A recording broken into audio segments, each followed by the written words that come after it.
Hi guys, नवीन ब्लॉगमध्ये तुम्हा सर्वांचं स्वागत आहे.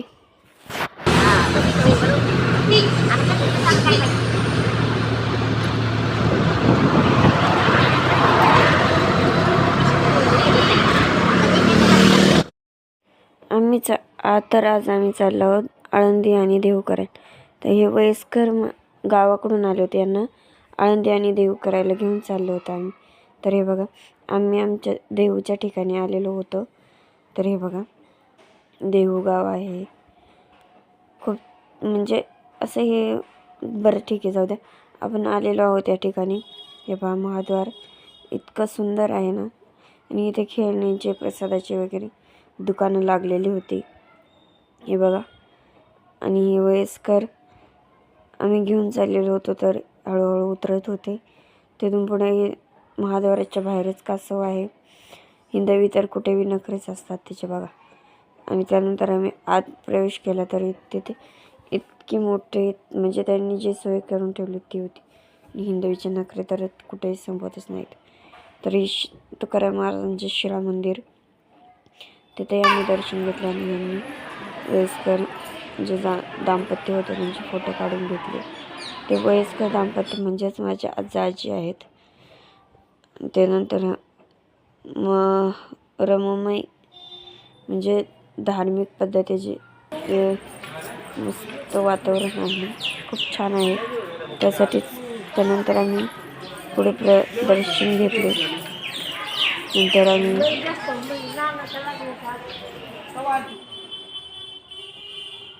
हे बघा, छाप आहेत विठ्ठल रुक्मिणीचे. नंतर आम्ही विनेकरांचं दर्शन घेतलं. नंतर पालखीचे दर्शन घेतलं. तिथून बाहेर निघतो तर हिंदवीचे नखरे बघा.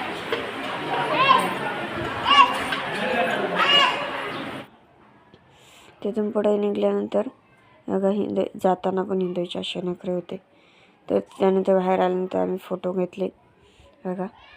तिथून पुढे आम्ही गेलो जिथून तुकाराम महाराजच डायरेक्ट वैकुंठाला गेले होते, त्या ठिकाणी. इथे तुकाराम बीजच्या वेळेस हे जे झाड आहे ते हल्लं जातं, ते आज तुम्हाला दाखवते. आहे तुकाराम महाराजांचं मंदिर इथे आहे. त्यानंतर इथून दर्शन घेऊन बाहेर आल्यानंतर हे झाड बघा, हे झाड प्रत्येक तुकाराम बीजच्या वेळेस हल्लं जातं, मुळापासून हलतं. आणि हे जे तुकाराम महाराजांचं आयुष्य कसं घडलं ते सर्व दाखवलं आहे यात, बघा. अशा प्रकारे तुकाराम महाराज गरुडावरती बसवून डायरेक्ट वैकुंठाला गेले होते, हे बघा. हे सर्व म्हणजे असं मस्त मूर्ती तयार करून ठेवलेली आहे पाहण्यासाठी. आपल्याला सर्व काही आहे, जसं त्यांचं आयुष्यच पूर्ण यावर लिहून ठेवलेलं आहे. पांडुरंग गाथावर घेऊन आलेले होते, सर्व आहे, हे बघा. अशा पद्धतीने सर्व काही तुकारामांच्या आयुष्यावरती कोरलेलं आहे. तिथून पुढे आम्ही निघालो तर डायरेक्ट रिक्षामध्ये.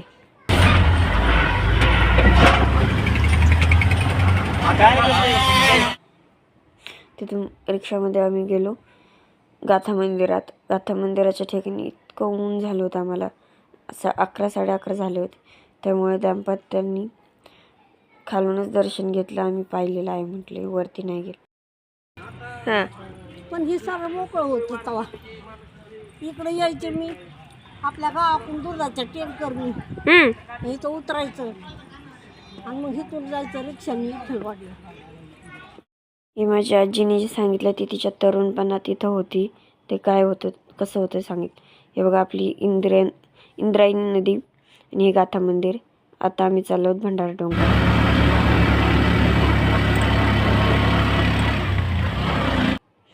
हे बघा, तिथं गेल्यानंतरही तिथेही दुकानं होतेच, हे बघा.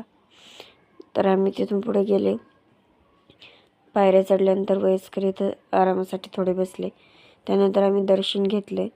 दत्त, पावले, विठ्ठल रुक्मिणी, गणपती, तुकाराम महाराज सर्वांचं दर्शन घेऊन इथून बाहेर आलो. तर भंडारा डोंगरावरती मंदिराचं काम चालूच होतं, बघा. त्यानंतर आम्ही घेतला महाप्रसाद घेतल्यानंतर आम्ही पुन्हा निघालो. तर इथे पांडुरंगाने जो आवडीच्या पायातला काटा काढले ते इथंही मंदिर होतं. तिथून पुढे आम्ही गेलो आळंदीतही असंच काहीतरी चाललं होतं बघा. बघा इथे इतकं भक्तिमय वातावरण होतं ना, जिकडे पाहावं तिकडेच ज्ञानेश्वरी वाचन चाललं होतं. आणि या झाडाखाली ज्ञानेश्वर महाराजांनी गाथा लिहिलेली आहे, म्हणून इथे वाचण्याला खूप महत्त्व आहे. त्यानंतर आम्ही इथे भक्तिमय वातावरणात बसलो थोडंसं. तिथून पुढे येताना आम्ही घेतला उसाचा रस. तर तुम्ही देहू आळंदी केली असेल तर कमेंटमध्ये नक्की सांगा. चला तर मग बाय बाय. आणि उसाचा रस उन्हाळ्यात पिणं खूप छान असतं. तुम्ही पित जा, आम्ही पिलो आहोत. Bye bye.